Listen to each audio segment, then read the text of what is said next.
Hey everybody, I'm your host Aaryn Souza. This is the Film Box Podcast, and I'm here today with Sam and Connor, and we're doing a little pre-show sort of thing here.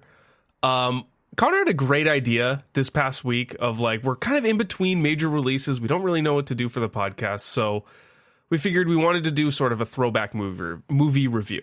And Connor had a great idea because I have a very large collection of movies. Over 500. Yeah, over 500. And so we thought, well, why don't we just randomly pull a movie from your collection and just review it? And I thought, that's a great idea. And let's record us pulling this. And now this is take 2 of us trying to do this, because I can't intro without intro music.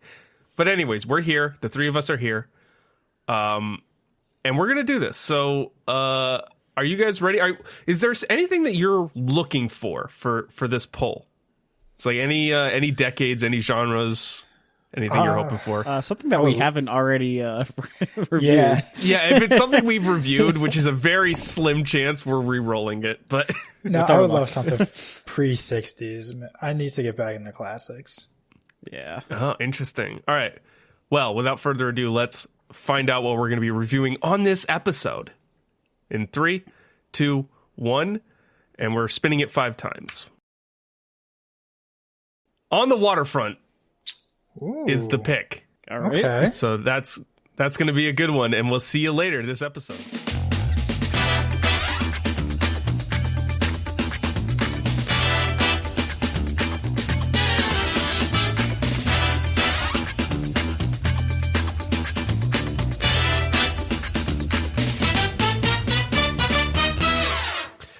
All right, we're back. Welcome back. We have all 3 of us watched On the Waterfront within 24 hours of us doing the pick. And we're here now to talk about it. I'm your host, Aaryn Souza. And Connor and Sam are here. Hello. So we're going to be talking about that. But before we do that, we got to talk about what we've been watching lately, which I have a feeling is going to be a very slim list. Sam, why don't you kick us off? What have you been watching since we last recorded? So when did we last record? Was it Thursday, Friday last week or something like that? The 30th, I believe. So Friday. Whatever day that is. Friday. The 30th? Yes, Friday. So over the weekend, I knocked out a couple TV show episodes because that's mainly what I've been working on. But the only movie I've seen is The Waterfront. So nice. Excuse me. Very nice. Yes. So that's not surprising. Do you have anything to drink? Yes, I was on my way home and stopped at the gas station to get some gas and decided to go get a Slurpee at 7-Eleven. That's Jesus. That's a childhood dream right there. Yeah, dude. No. What? I just want to know the thought process. That's between yes, I'm gonna get a Slurpee. So I was at the pump, filling up my tank, right? So and I see this mom with two little girls walk out of the store with all 3 of them had Slurpees, and I'm like, you know what? I'm gonna treat myself to a Slurpee today. You know what that's called? That's called free will and disposable income. Yeah, I don't have to ask my parents if I'm going to get a drink at 7-Eleven. I can just do it on my own free will now. I'm an adult.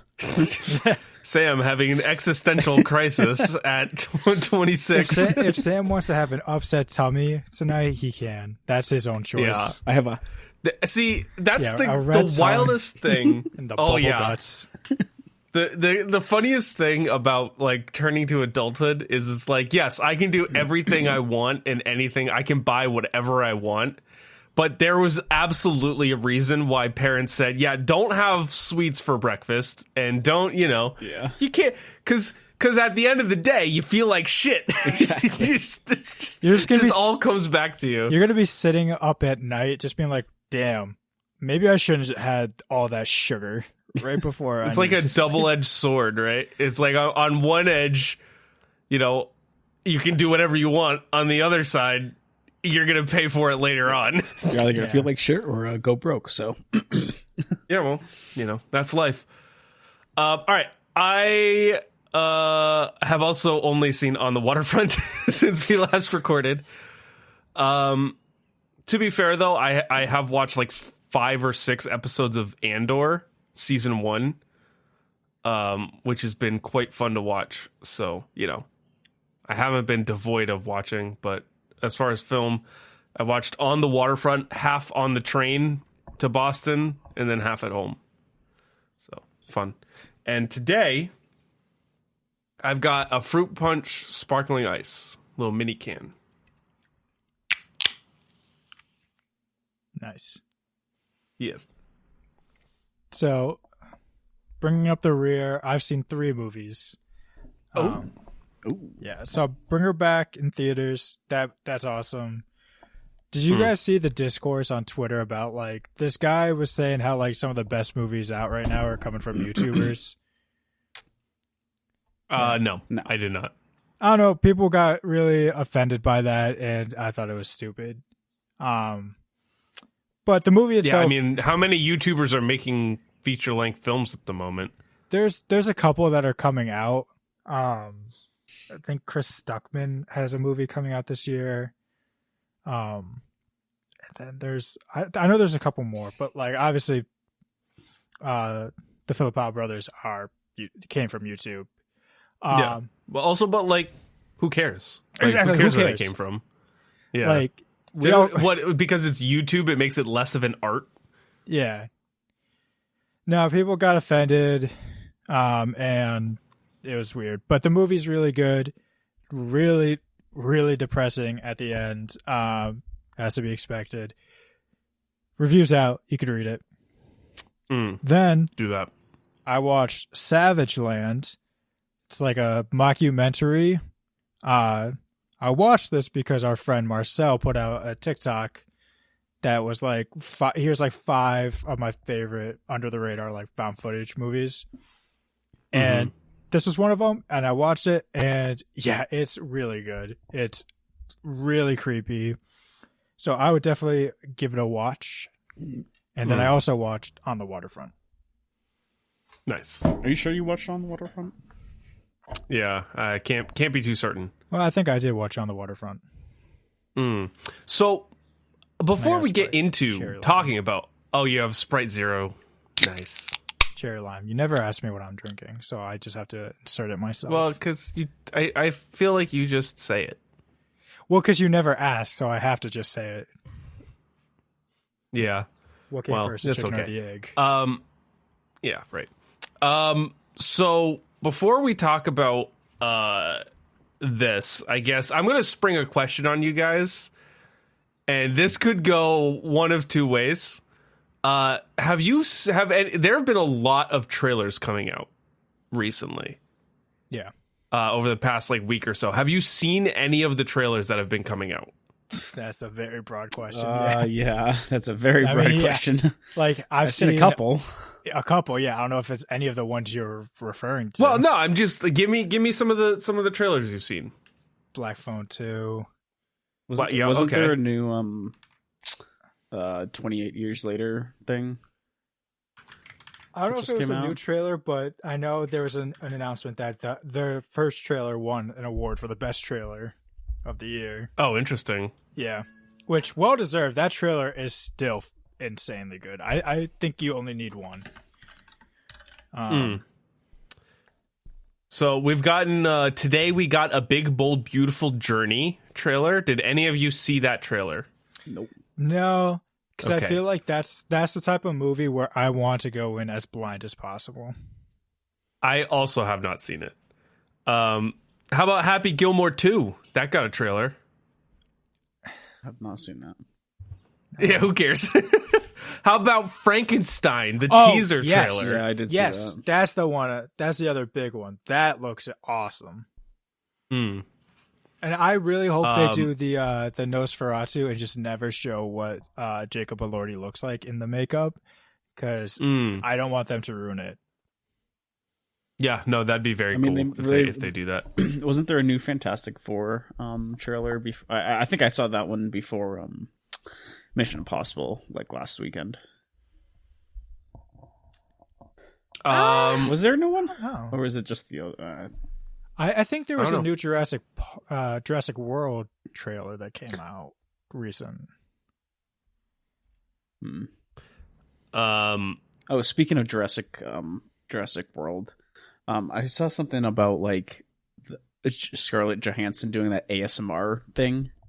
I don't know if either of you With a dinosaur? Yeah, I don't know. I didn't watch it, but like I heard about it.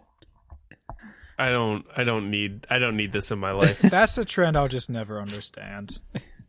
So just to run down the other things that I saw come out, Wake Up Dead Man, the Knives Out mystery, released their trailer, their teaser. It looks amazing. Yeah.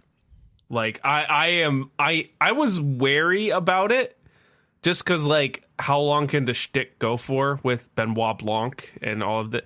I'll tell you what, that trailer sold me. I am in. It looks awesome. Well, because I think they're going back to more of like a darker Yes. tone instead of like Yeah. Glass Onion was good. It was just way too bright and way too campy, I feel. It was fairly camp, but also, kind of the times, the lockdown and, kind of like rich people having their own gatherings while the world is shut down kind of thing. It was really kind of like playing on those themes versus like, this is like real, actual, traditional, like This is getting back to like dark mystery. Yeah. Like you could plug it out of our timeline. Yeah.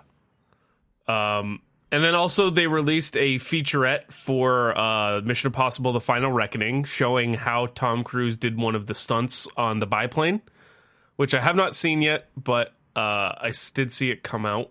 And yeah, I've kind of taken to like, I don't want to know. Just because, I'd rather leave it up to the mystery. Yeah. But all right, are you guys ready? Let's talk about On the Waterfront. So obviously at the top of this episode, we did a randomly generated movie from my personal movie collection. The movie that came out was On the Waterfront from 1954, starring Marlon Brando,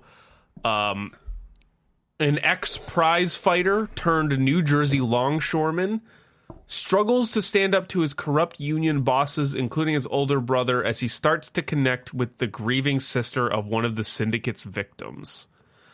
Very cool premise. And obviously coming at a time where, still highly studio involved, which I think, I'll talk about a little bit as we go along, kind of plays a factor in the film a little bit. This is I believe this is pre-code, right? Let's see. Hays Code. Yeah, you would know that more than us. 1968. So this is pre-Hays, pre-code, which, restricts a lot of what was allowed on screen, which, again, we'll talk about, but very cool movie. Sam, you are responsible for our reviews for On the Waterfront. What did you pull from Google and Rotten Tomatoes?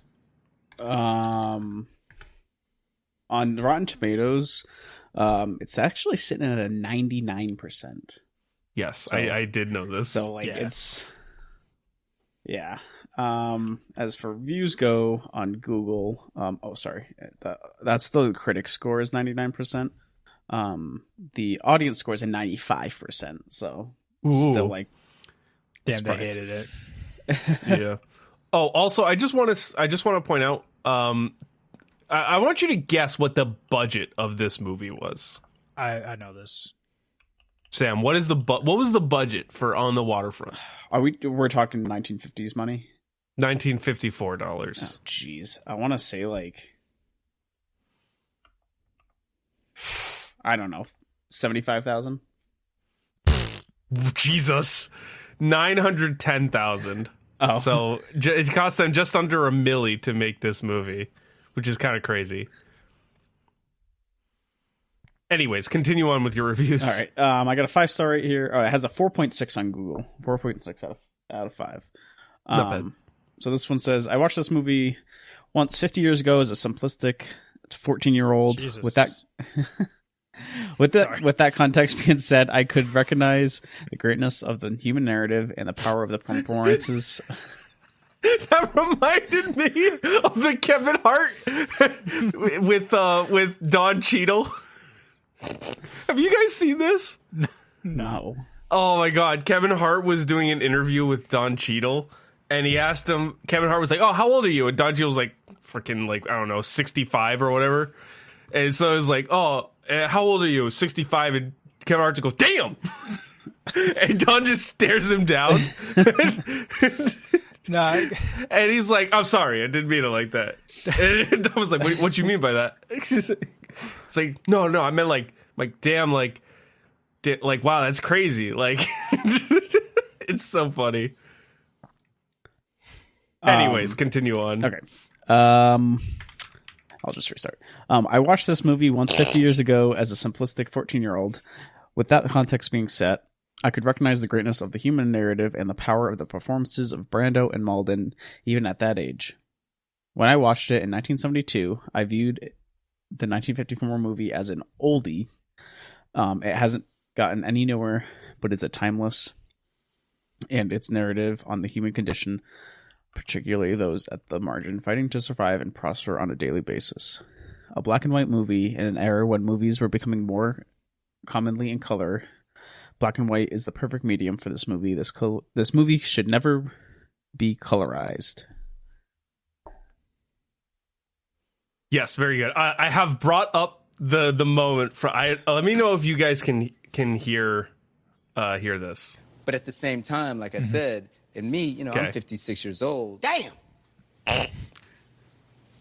Oh, I think I have seen that. Yeah, I think I have seen that. I'm sorry, because it was a So thought. it's- No, seriously, it was Dude, a I don't thought. care. It was I'm a not- thought, and I blurted it out. I'm I did fine. not mean it that I'm way. I'm fine. Okay, but just not. understand, I didn't mean it the way it came out. We'll take a poll on how you meant it with I'm- people here later after the show's over. But I can sit up here and honestly say, buddy, that was from a yeah, place we of have- love. Got it. Like, Oh, damn. that was from, Like, damn. you didn't. If we could play it back right now, Play it back. These are two different dams. Play it back in slow motion. There man. wasn't no. I said. There was no like. Wow. That's said, amazing. damn. No, you said the word damn. Do you want me to tell you how you said it? I know how I said it, Don. Do you want me to say it back to you how I think you said it? Go ahead. Damn. Not true. Fam. Not true. Fam. I said, It's just such a great moment. Because I'm 56 years old. Damn!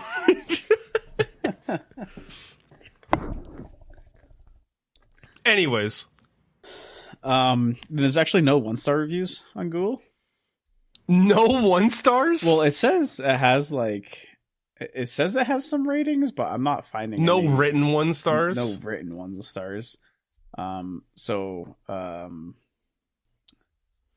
the lowest they has that has it written is 3 stars. Wow. And they're all still like praising the movie. This one says fine acting, overrated, flawed, self-serving premise concocted by Kazan to portray himself heroically after giving up names to Huak. He was a snitch, not a whistleblower. Question: why didn't the dock workers want to clean up their union? Why were they so hostile to the authorities investigating corruption? Why was it so important for Malloy to clean up for work after getting beat up to a pulp? I got one from IMDb. I have a 1 star. I'm looking on There's a Letterboxd few. for ones too. Yeah. So this is from April 9th, 2007 on IMDb. Complete Garbage is what it's titled. And it says, depressingly awful. Looks like the director cast his mechanic, postman, and a truck stop waitress in the lead roles, resulting in a type of performances typical of porn movies. Damn. I've seen Damn. more atmosphere in my father's 8mm home movies. Damn. Even hardcore drama fans will be pressed to find anything enjoyable about this bottom feeder. It's actually packaged as a collector's edition and includes a making-of documentary tagged on at the end, as if to suggest this is a classic to be cherished for the ages. Hopefully the director was able to get his job back at the bottle capping factory after the shoot. Nobody should see this movie. In Listen. in 2007, almost over 50 years after it came out. Listen, if porn was able to win 8 Oscars, that we're talking about a whole new industry. I mean, 15 people found that helpful, but 56 found it unhelpful. good. I mean, that's just fucking stupid. Yeah. It's one of 4 one-star reviews on IMDb. All right. So let's talk about On the Waterfront. Let's talk about what worked first. So there's, obviously this is a well-renowned film. We have all seen it. Some of us, like me, watched it like an hour before we started recording, like finished it up. Fresh in your mind. So, yes, very fresh in my mind. So let's talk about what worked first. So I'll start with one here. I love this opening that has Brando kind of just being Brando, and then like they hook you in with the murder of Joey Doyle. Mm-hmm. It's such a great starter for the film. Like I was in right away when I started it.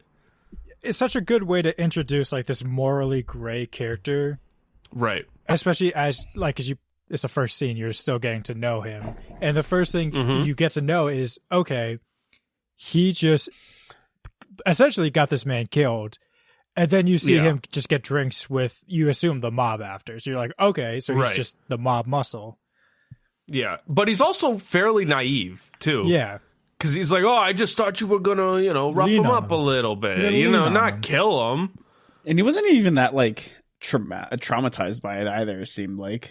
No. He was just like, I mean, I thought you were just doing this.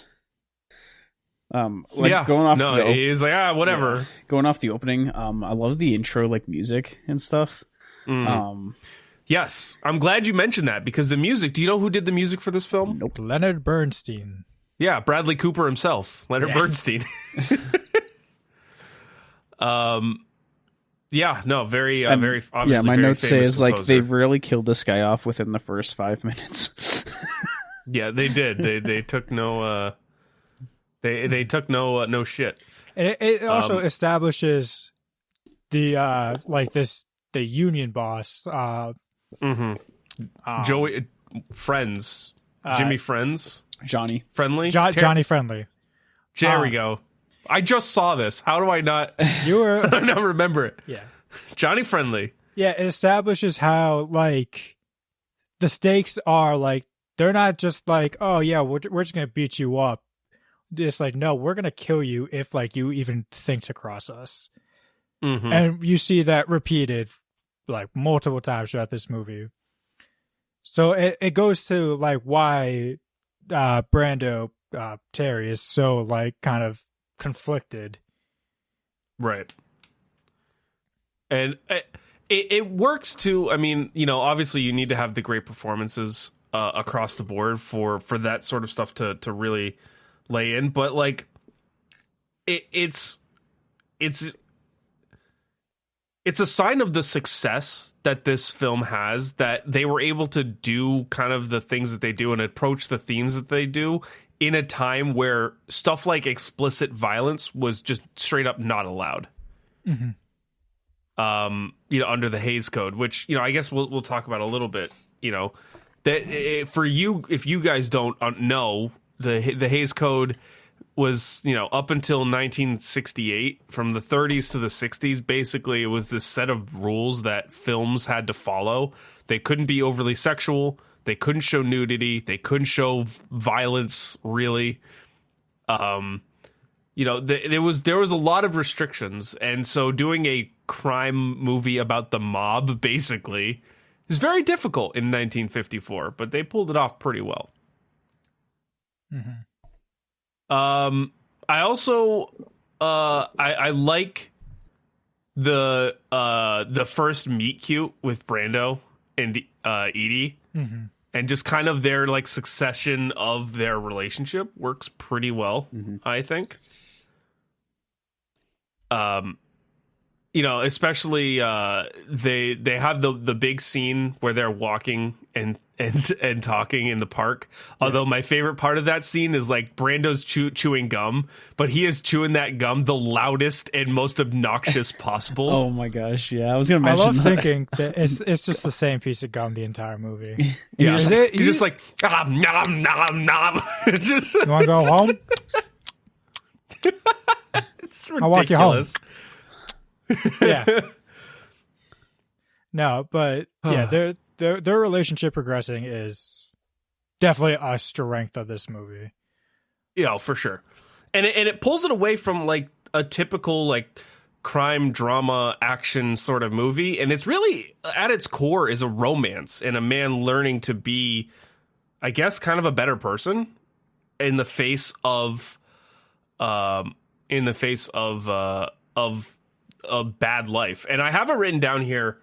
What I wrote down is that the themes and plotting of the movie shows like the difference between or the opposition of those who oppose organized crime and those who do organized crime, and then those who get caught in the middle of that life. And that's extremely difficult. And that's where I think Terry really lives. You know, he's not really like a hardened gangster. He's in the middle. His brother's a gangster, and he was a prize fighter that, you know, took a bad beat, and now he's just kind of caught in the middle of all of this stuff when he really doesn't want to be. Yeah, but it's clear that he just doesn't know better, too. Like, Right. they establish early, like, when Johnny has like his men counting money, they give it some to Terry. He can't count, so it's just like he kind of can't do much. Speaking of that moment, I love that he's like, count this, will ya? It's good for you. Yeah. And it's like, okay, And then we're immediately he's like, oh, I lost count. Yeah, yeah. It's like I don't know. It's like I see what era we live in. He can't count till like 15. Yeah. Yikes. And so there's a lot of really great themes with that. One of my other favorite parts of this movie, also is that like Terry is not like kind of like what we mentioned. He's not hardened. He's not like closed off. He's very like emotionally intelligent and like nice and proper and like he's not like mean at all. No, if anything, he's just like reserved. Yeah. Like, especially with Edie, like, he is, like, the most gentlemanly person, I think, in 1954 ever. Outside of one scene. And, yeah, outside of one scene. well, yeah, well, yeah. But yeah, it's just like they have a scene in a bar where like she is clearly overwhelmed by like the chaos, and he is just there to kind of guide her through it. But they have like this whole conversation about like, and you can really see how they're on very opposite ends of this spectrum, where he just, you could tell that he feels everything that she does too. He just doesn't, he can't really connect the wires. Yes. And I think yeah, there's like a line there too where he's just like, yeah, like when stuff just gets in my way, I just run it over. Like, I'm not one to like stop and make connections. Yeah.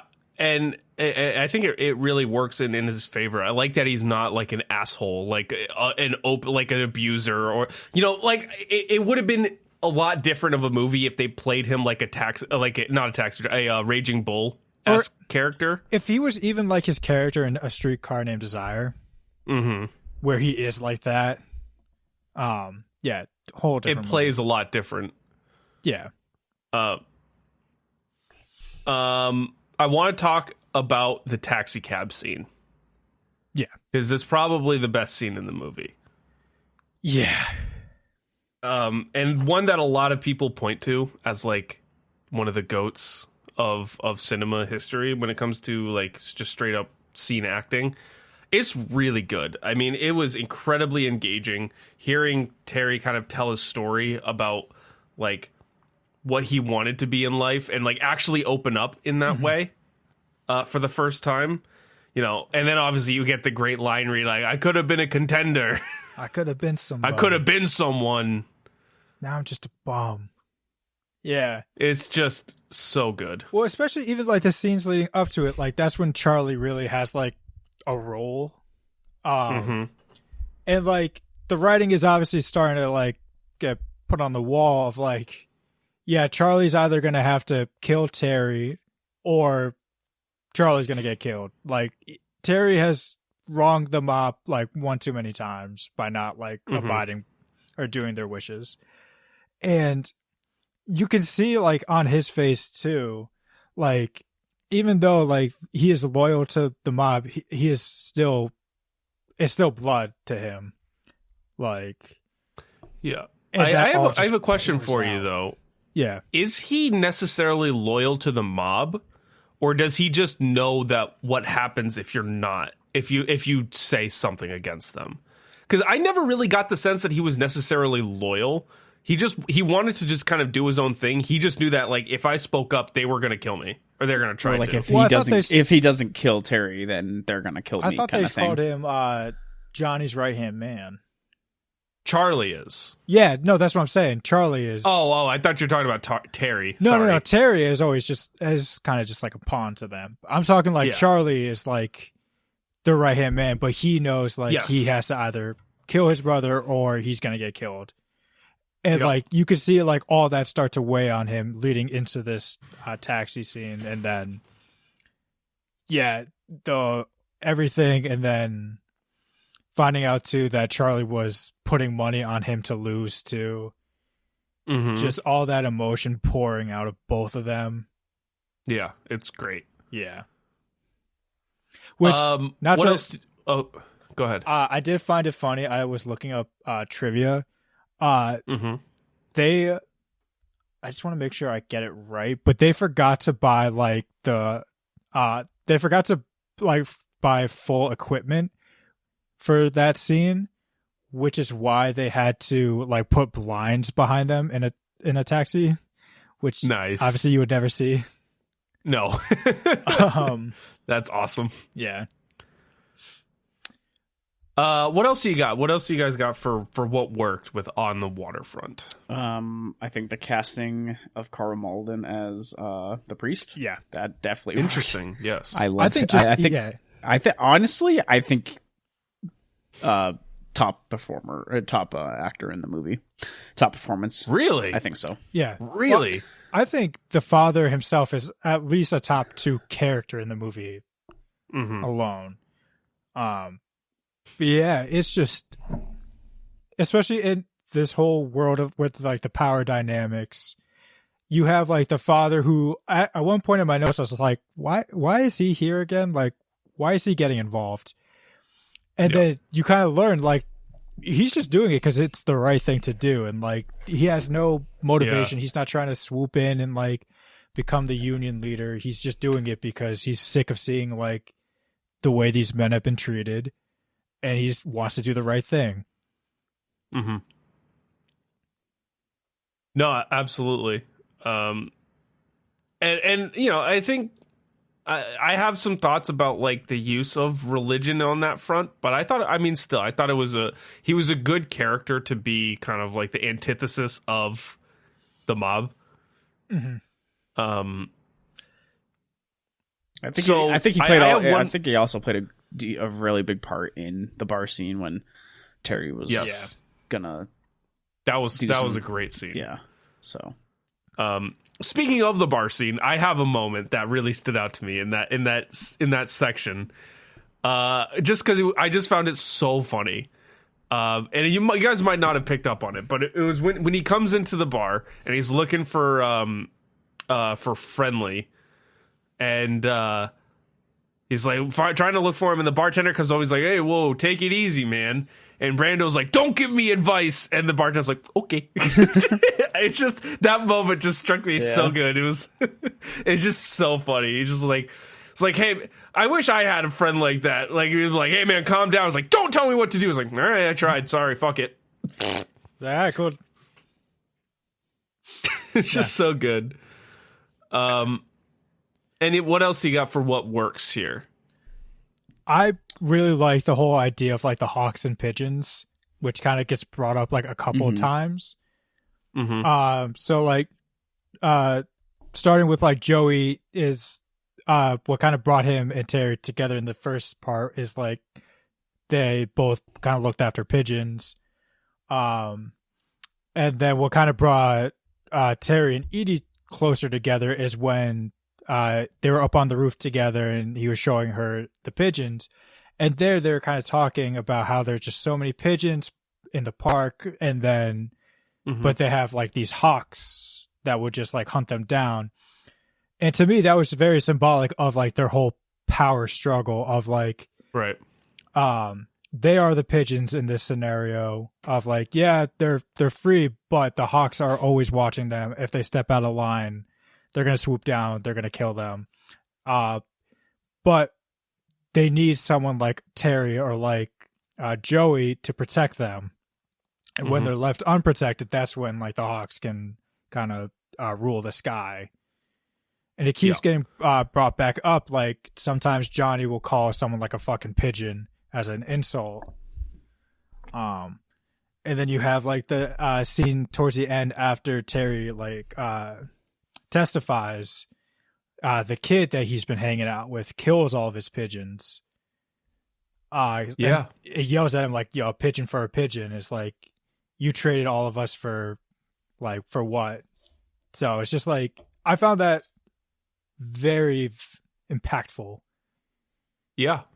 No, and I think too, a couple things. That scene, or that the scene especially with Edie and Terry on the rooftop with the pigeons, I think one works to really humanize and Terry's character. He's very like, again, showing he's very soft. He's he's not hardened like these guys. Right, sensitive is a good word for it. But also there's some cinematography stuff going there that I want to discuss that I picked up on with kind of around that scene. So I'll talk about that later when we get to best shot. But kind of talking about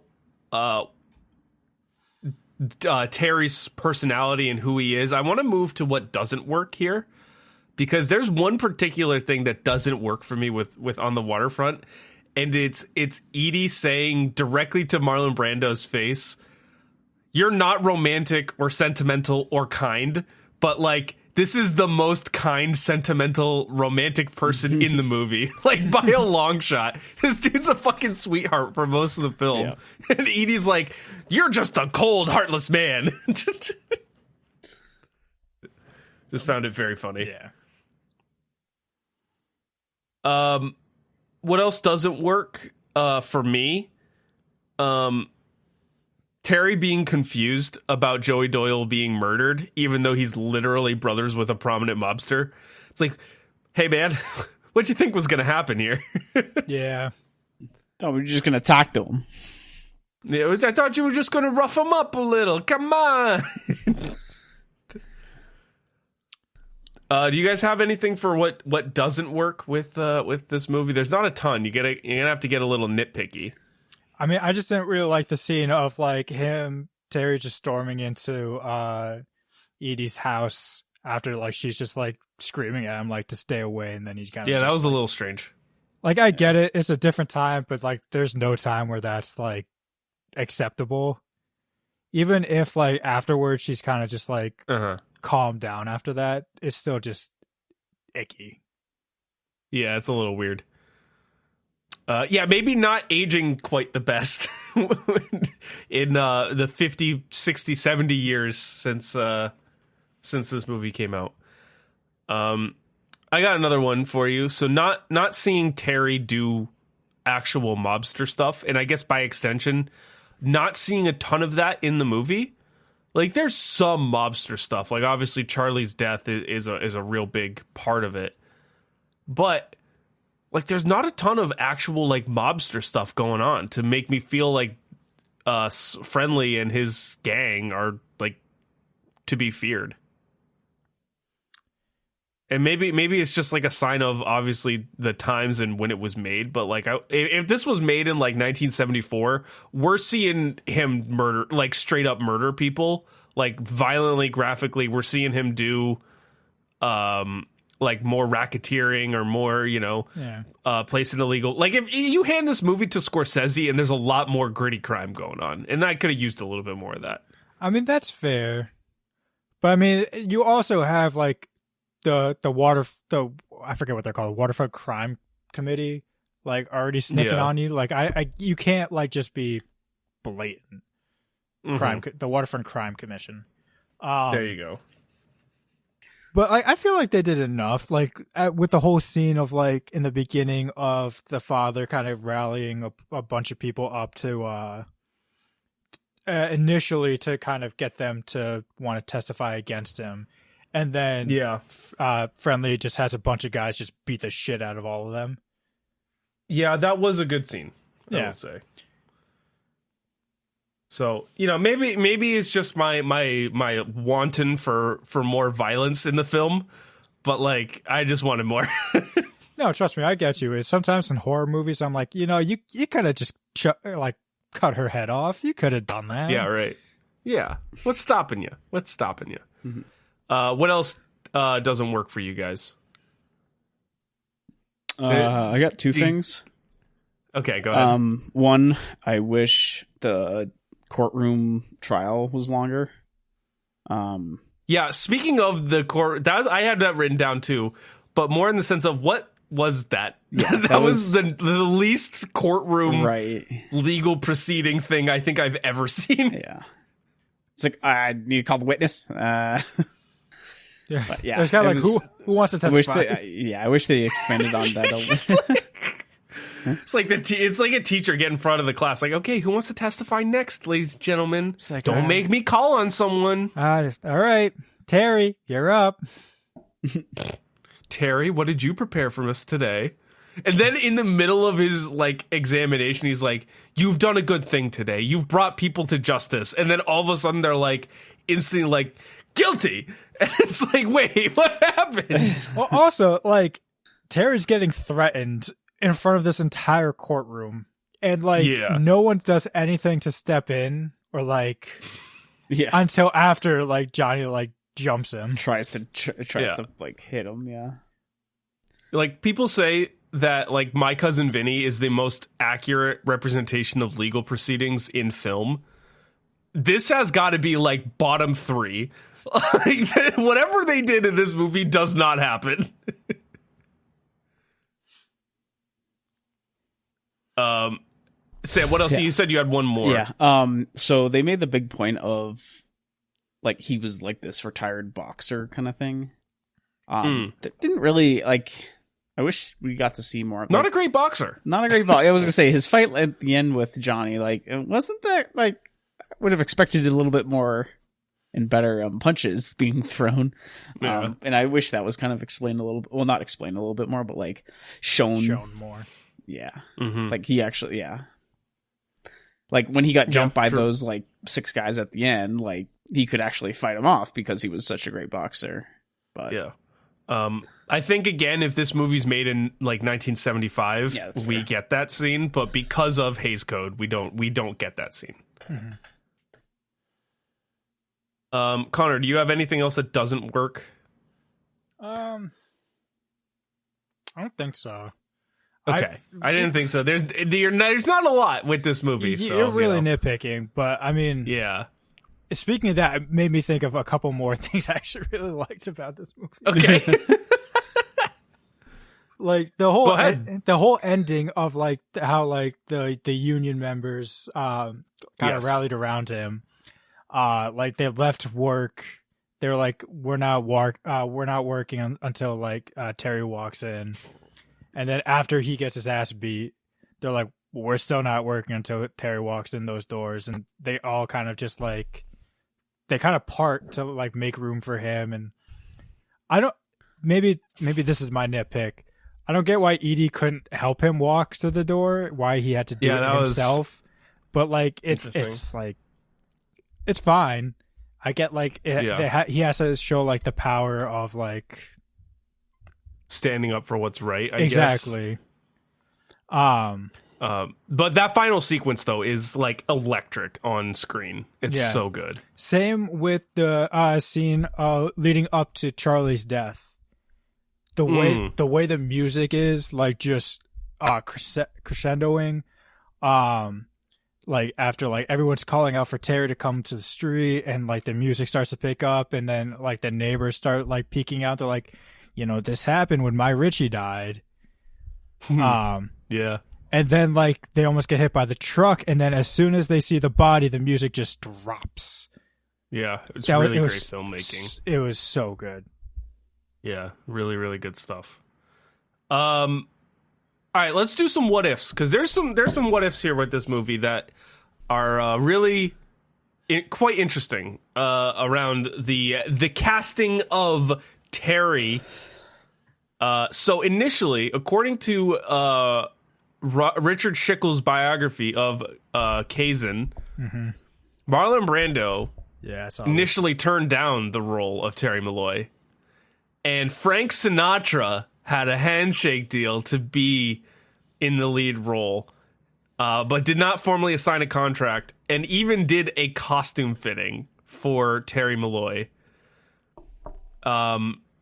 before, but Kazan really wanted Marlon Brando, so instead of just going with Frank Sinatra, he instead enlisted Paul Newman and Joanne Woodward to perform one of the love scenes between Terry and Edie, in a much more intense kind of way that like a Brando would give the performance.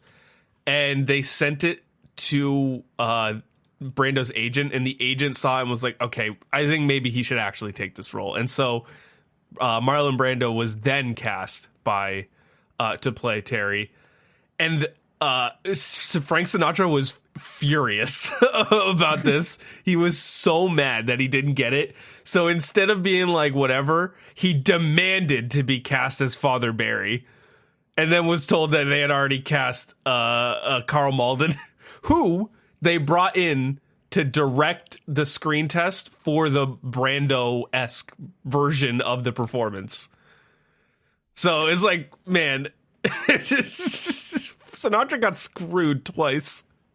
It's so funny. But that's all I got for what ifs. There's not a ton of other what ifs, but a very good Frank Sinatra. We also have where is it? Grace Kelly was supposed to play Edie, but she was instead did Rear Window, which opened the door for Eva Marie Saint. Yep. Which both are great movies. So yes, no, you can't really go wrong.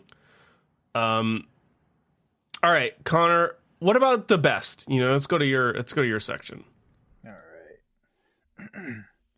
So this is a bit of a we're gonna have to pull up the notes for this one. Okay. Is Marlon Brando's 50s the best run for an actor?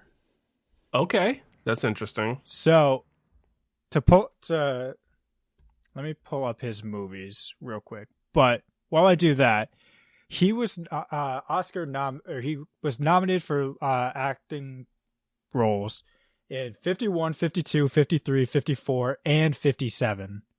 Jesus. Winning for On the Waterfront. Yeah, let's see. It was so starting in 51, Streetcar Named Desire. Yep. Then 52, Viva Zapata. Mm-hmm. Then Julius Caesar and The Wild One. Then On the Waterfront in Desiree in 1954. Guys and Dolls in 55. The Tea House of August Moon in 56. Sayonara 57. Young Lions 58. So that's it for his 50s. That's pretty good. Yeah. Counterpoint, is Marlon Brando's 90s the greatest? No, that's tough. I mean, a lot of really great performances, but also his 70s are really good. I was too. going to say the 70s are up there as well. I mean, The Godfather, Last Tango in Paris, Superman, Apocalypse Now is like all-timers.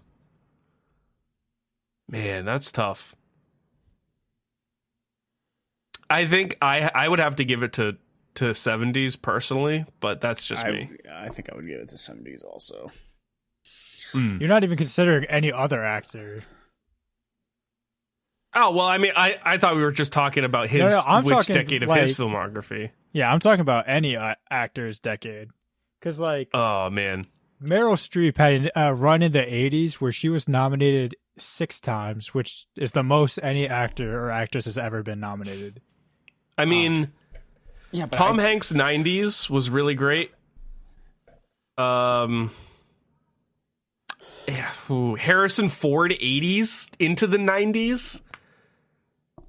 I mean, I think Harrison Ford might have the greatest run of movies of all time. Let me just run you through. I think we talked about this before, too. We with might him. have.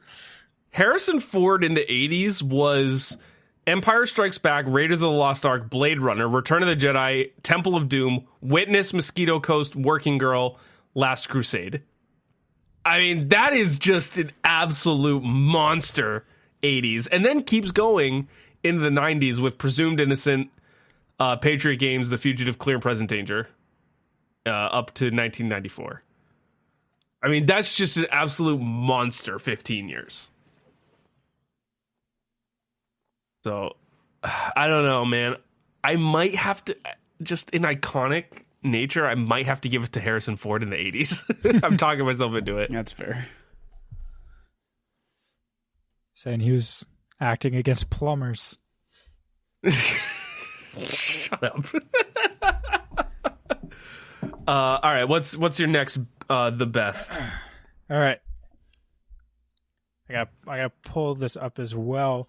While I do that, is this the best picture film of the decade of the 50s? Ooh. So the notable ones are obviously Bridge on the River Kwai, Ben-Hur, All About Eve, and Marty. Those are the ones when I scoured Reddit, those are the ones that most people were talking about, in addition to On the Waterfront as the best.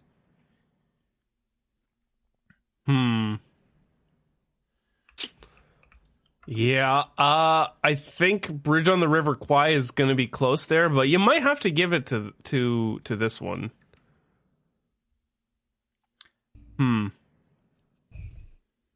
Yeah, I think really the competition is between this and Bridge on the River Kwai.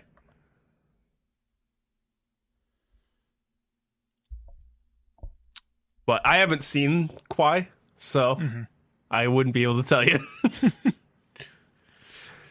Sam, what do you think? What do you think on that? I mean, yeah, I guess it's just between the two of them. I'll have to watch Kwai again because I haven't seen that in a while. Yeah. All right, I'm gonna give it just for the sake of posterity. I'm gonna give it to On the Waterfront as the best. Okay. Sam? Yeah, probably. Okay. Now, last one. Is this the best black and white crime adjacent movie Lee J. Cobb was a part of in the 1950s where he plays the antagonist? No. And I was it's going to 12 say, Angry Men. is this a 12 Angry Men? I'll tell you why. Because he showed up on screen 6 minutes in, and I went, "Oh, it's the guy from 12 Angry Men." Yep. Instantly. Yeah, but what if you had watched this first and then 12 Angry Men? Nah, he's still the guy from 12 Angry Men. Not guilty. That's a great one. That's a really great one. Thank you. Oh God. All right. Next we've got the best shot. So this is where I wanted to talk about. I kind of brought this up. I alluded to this a little bit earlier. So when you were talking about Brando and and Edie talking on the roof and all of that kind of stuff, I don't know if you noticed this, But there's a particular sequence the way that they're shooting this dialogue. So Edie is on the outside of the fence where the pigeons are. And Brando's on the inside, and they shoot it in such a way that it's very clear, like they're talking to each other from opposite sides of the cage or the fence, as you will. And, you know, just based on the discussions of the movie and the way that it's set up and the themes, that, you know, it's really meant to symbolize that, like, Edie is free from the life from that crime life. I mean, you know, she is an outsider. She's searching for justice, but she's not involved in the life. She's free to do as she pleases, to live her life as she chooses, you know, has that sort of freedom. Whereas Terry is caged in. He doesn't have that, or he doesn't feel like he has those freedoms. He can't speak out. He can't really be himself to a degree. He has to always be kind of this pawn of this crime family, and so he's very caged in. And so the way they shoot that is it very clearly shows that they are on opposite sides of the fence. But at the end of the movie, when after he comes back from testifying and whatever, and all the pigeons are dead, the movie shoots the two of them outside of the cage from inside of the cage. Interesting. To symbolize that he has taken that step to expunge himself from that life, to leave that life behind. I just thought it was such a beautiful parallel. Like, it just really worked for me. I mean, and you go back and watch those two scenes, and you'll notice that, like, the viewer at the end of the movie is still stuck in that cage because, you know, there's things to be resolved still. But for Terry and his emotions, he's gone. He's free now. He's outside of the cage, and it's great. It works so well. Yeah, I didn't even notice that. Yeah, a little bit of film analysis for you. That's my best shot. Anyone else have a best shot nominee? I was just gonna say it wasn't a shot, but I like the scene of Terry, like, being honest to Edie about his involvement with Joey's death, but they cut him speaking to, like, the sounds of, like, the steamboat's horn blaring. Yeah. So all you see is her, like, shock and disgust just kind of, like, wipe over her face, and then her just run away. This is very cool. But you hear nothing of it. Yeah. I thought it was very cool. It's reminiscent of the scene from Taxi Driver when Travis Bickle's on the phone and then the camera pans away from him. It's just kind of like shades of that, where it's like, you know, we don't need to hear what's happening here. Well, yes, that's probably a better representation. Sam, do you have any nominee for best shot in the film? Not really. I didn't really look into depth with that, but I really like the ending scene. You know, with him walking through. That was great. Everybody, you know, stand me up, and was it like, am I on my feet? Am I standing or something like that? That's what he said. That was hilarious. It's like, am I on my feet? But no, that scene too with the POV cam. Yep. Was really cool. Yep. Very, very cool. I figured, like, it's probably hard to do that in the 50s to, like, try to like almost like fade or faint out. And then all of the workers just walking in while the door closes is pretty good too. So I know it's the end of the movie, really. so no, but it is an iconic ending shot, so that it works. It was on my list. All right, David Krumholtz's My Guy category. I got one that I'm gonna present to you guys. Is it Lee J. Cobb? Is he too much in this movie to be the My Guy?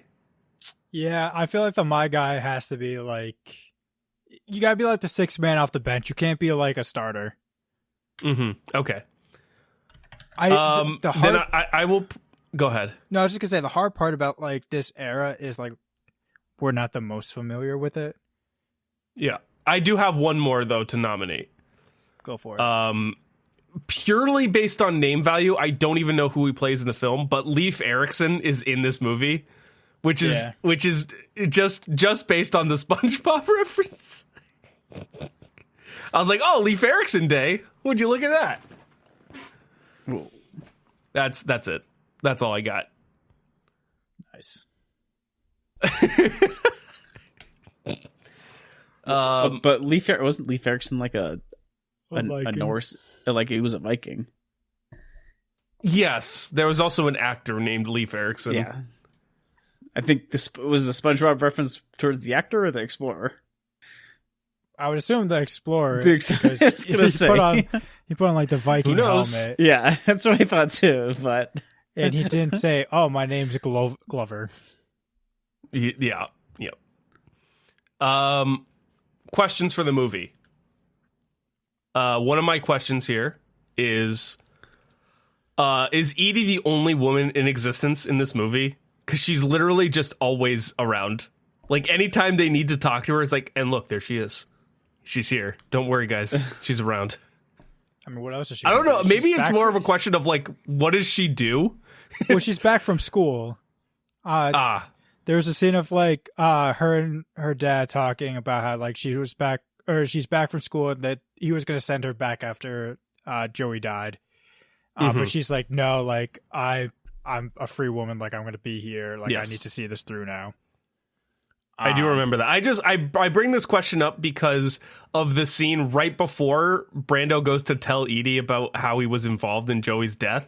And it's him and the priest talking just in a random area. Yeah. And then they're just like, oh, look, there she is. Go talk to her. It's like, this woman's just always around. She's just always there. Like, what does she do?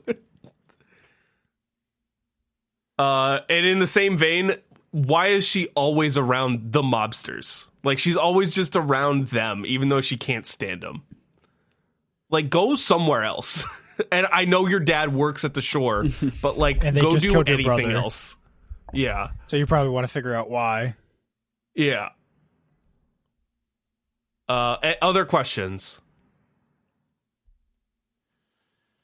No questions. no 'Kay. questions.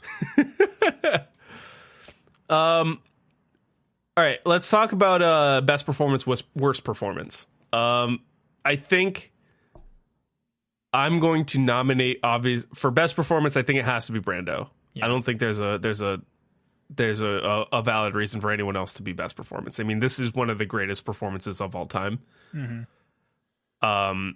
And one that was universally transformative for the world of acting. Like, a lot of people were like, "Oh, you can do this. You can play this kind of character.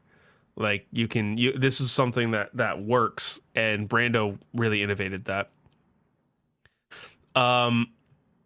But I will take other nominations. Is there anyone else that you want to nominate for best performance in this movie? I loved what's his name? Carl Malden. Malden, yeah. Carl Malden, yes. Yeah. He was I very feel I like, just think his performance is really good. yeah.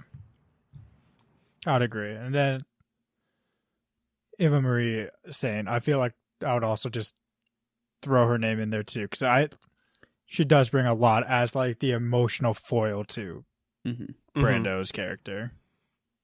Did you know she's still alive? Good for her. She's 100 years Wow. old. Oh, wow. She'll be 101 in a month. Yeah, very nice. Congratulations to her. Everybody else in the movie is dead. Nice. Or not nice. I'm just kidding. I actually don't You know the have- answer to that. Nice. Does your brain ever just kind of like say things without like processing? Yes. All the time. Because I'm looking at her IMDb page. That's like, oh, she was in North by Northwest. I knew I recognized her face, and that's what I'm saying nice to. Mm-hmm. I That's swear. hilarious. Oh, she was in Because of Winn-Dixie. I Wow, love you're that learning movie so growing up. much about Eva Marie saying. yeah. All right, how about let's flip it. Worst performance. I got a great nominee for worst performance. Go for it. So Abe Simon in this movie is one of the gangsters for Johnny Friendly, and he has one speaking scene in this movie, and it's a very prominent one. when he comes in and so they're at the wedding. Terry and Edie are at the wedding, and they're like having this moment and being real romantic and whatever. And then Abe Simon comes in eating a donut and drinking booze. He's like, "Hey, the boss wants to see you." It's like he has this one scene where he gets to talk and he's just mowing down on food, and then that's it. He doesn't speak the rest of the movie. It's the worst. I was like, whoa, dude, you really came out of nowhere. I don't really have anyone else, but yeah, that scene was kind of just like so funny with just how out of place he was. Yes, and he looks very. He's very distinct. That's the thing. Look. It's like it's such a sensitive scene. Like they're about to have their first kiss, and then this big lumbering man comes in. Just,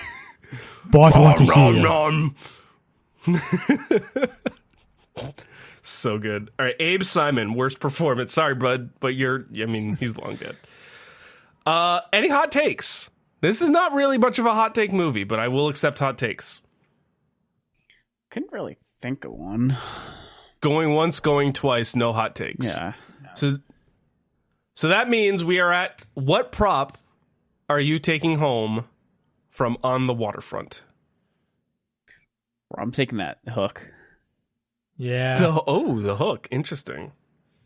I'm taking his flannel jacket. Ooh, that's a good one. That's a good one. Can I go with Marlon Brando's eyebrows? Because those things go over his eyes, and I don't know how it's possible. And a little slit in his right eyebrow. Yeah, and yes. I just want all of that. And his little... you can give yourself that little cut right there if you wanted to. I'll pass. I'll pass on that. Okay. If I can't have that, I'll just do like one of the bottles of the Irish whiskey that they're importing, or one of the crates. Yeah, that killed that guy. That was a pretty good one. All right, and then finally the Richard Kind Who Would Make This Movie Better award. Not a ton of options here because this is quite well cast, but I do wish. Part of me wishes I could have seen Frank Sinatra in either the Terry or the father role. See, I wish I didn't read that IMDb like fact about how they use Paul Newman to lure Brando in. Because now I'm like, don't tease me with this. Like, find a role for Paul Newman. Like, make him a gangster. How about like Hepburn as Edie, or like a Marilyn Monroe as Edie? I feel like Hepburn doesn't really have like that type of. She has like New York City face. True. She doesn't have like Down by the Docks face. Which, I mean, you could always say like, oh, she was at school she went to NYU or whatever. But I don't know if she would have fit. How about Judy Garland? I mean, I feel like, again, not to just pick on the people who were almost in this movie, but I think if you just get Grace Kelly, I think that's another. That is another great pick. Yeah. All right. Well, I think. Oh, go ahead. Oh yeah. I mean, I need to get my answer. Yes, you do. I didn't know if you had one. Yeah. I think putting like maybe Sean Connery in one of these roles would have been great. Young Sean. That's not bad. 24-year-old Sean.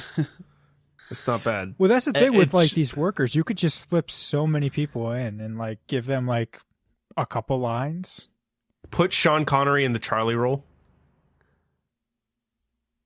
Or that even like, yeah, or even Terry. How funny would it have been if he was Joey? It's like he gets just one line. Yeah, when the fake body fell down.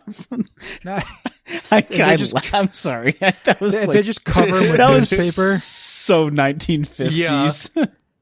It's so That was good. So 1950s. It was Just great. throw a fake body off. No one will notice. It was so 50s and it was great. Another one of my favorite things was, I've just remembered about it. It was when what's his name? The second guy that died. I forgot his name, but they dropped the thing on him. Dugan, yeah. The guy's like, he doesn't need a doctor. He needs a priest. It's like, you guys are way too casual. Again, this guy just got crushed. And no one freaks out either when he gets crushed. They're all just kind of like, ah, shit. Well, I mean, I imagine when you work in that industry, like, you kind of just get, like, you're battle tested to, like, accidents like that. And again, too, another note on just people being places, like, Friendly is just there. Like, all of a sudden, he just shows up staring down at everything. They're all the priest is literally giving, like, a monologue about how we need to take down organized crime. And then Friendly's just watching him like, yep. Yeah, man. Let him do his thing. Yep. And then does nothing about it either. I mean, what's he going to do? Like, drop another... Kill him. Is he going to drop another him. shipment on him? Well, Move this one to later. the left, please. Okay, good. It's like, hey, Father, could you just, like, move 3 steps to your right? You see where that body is? Can you just, like, stand yeah. right over it? We actually have the crane lined up perfectly. Thank you. All right, let's talk scores. Sam, I'll start with you. What are your final thoughts on the Waterfront? What is your score for the movie? Okay, so black and white 1950s movies are always a vibe. I haven't seen too many like old crime movies, so this is probably like one of the only ones I've seen. But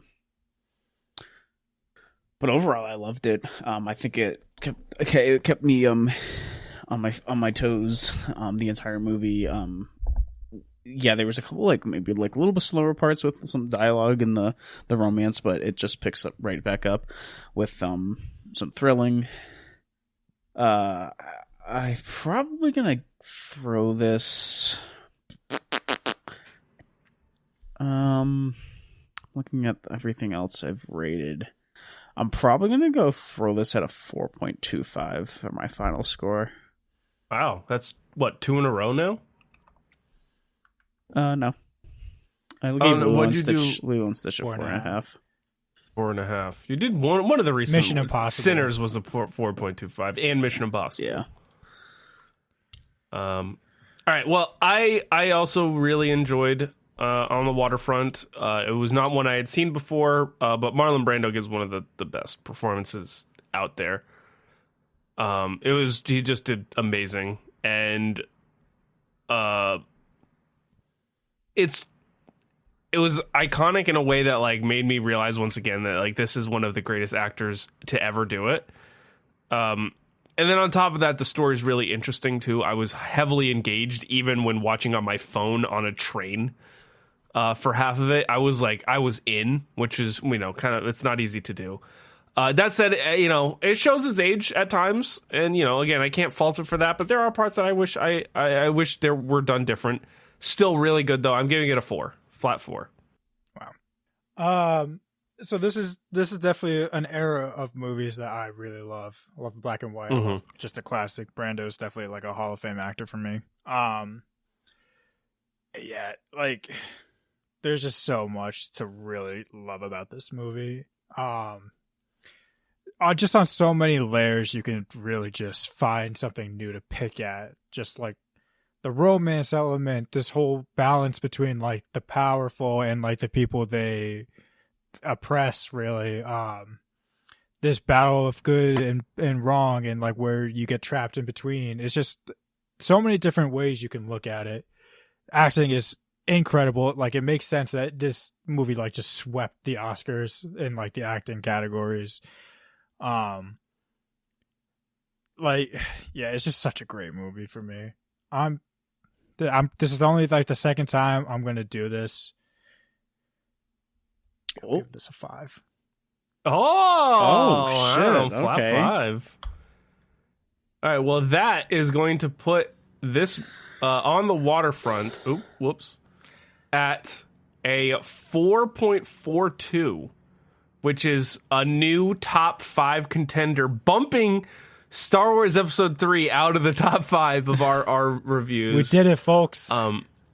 This is just above Call Me By Your technically, Name. Call Me By Your Name and Star Wars has the same. That's hot. You know what? Fair enough. Fair enough. It Okay, is tied for retroactively, fifth I'm still. dropping my Star Wars Episode 3 to a 3.9.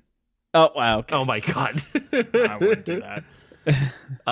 So this is just above Call Me By Your Name and Star Wars, just below Pirates of the Caribbean, Curse of the Black Pearl, which is quite a spot to put it. With a Fellas. 4.42. Fellas. Oh. This was our 50th movie. that This we was our have, 50th movie? Yes, Yeah. this is our 50th movie we have reviewed. Wow. Wow, that's a lot of movies, man. We've done a lot of these. We've been going at it for like 2 years. It's like, what was it, 3 years? Yeah, so. Yeah, we're coming up on 3 full years. Yeah. Hey, maybe we'll do something special for 3 years. We'll see. I'm still waiting for that Boss Baby review. True.